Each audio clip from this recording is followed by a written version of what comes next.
In this video, I'm going to teach you how to embed a video hosted in Google Drive into your Blackboard course.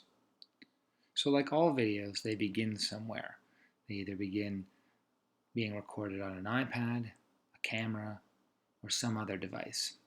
A screen sharing or screenshot program all yield video files. Google Drive has a great functionality that allows you not only to store your files in Google Drive, but they can also be played back there on the website, just like a YouTube video. So the first step is to create your video on whatever tool you choose, and then put it in a folder on your computer. Make sure that this folder resides in your Google Drive folder and is backed up. Once it's completely backed up and online, it will look something like this. A hosted video that can be played back on the Google side. In this case, I've created an amazing race video, edited it, and then brought it into my Google Drive. And now it's hosted here, but also Google Drive will now play it back on the web end. Once I see a preview, because that does take some time for Google to render it and make it available for playback, I can now go and embed it. So that first step is to find that video, and then at the top of the screen, look for this little pop-out icon. What we're actually looking for is a new menu set that changes this menu selection from not having the embed functionality to having it. It's a two-step process. So let's go ahead and click the pop-out button. The screen that I'm presented looks very similar to the one I was just on, except now I have a new option, Embed Item.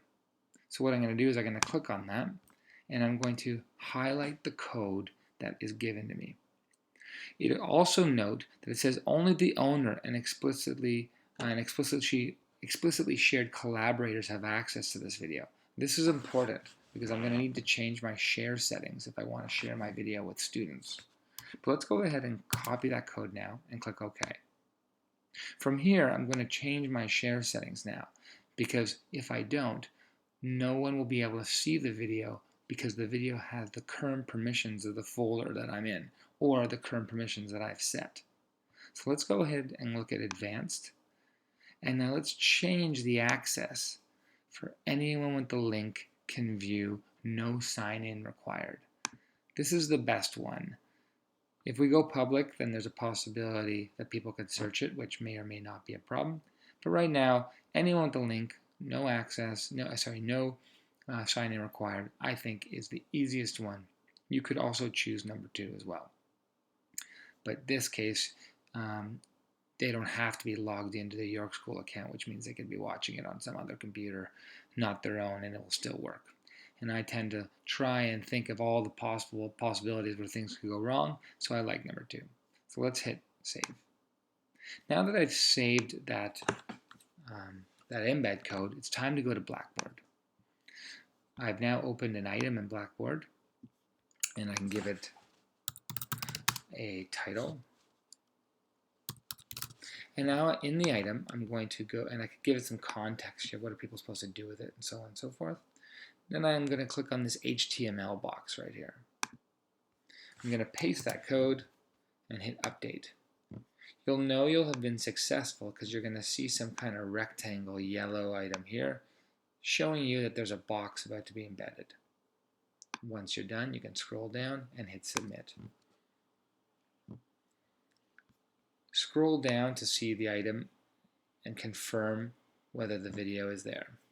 I can see the playback option plus the arrow, and I now know I've been successful.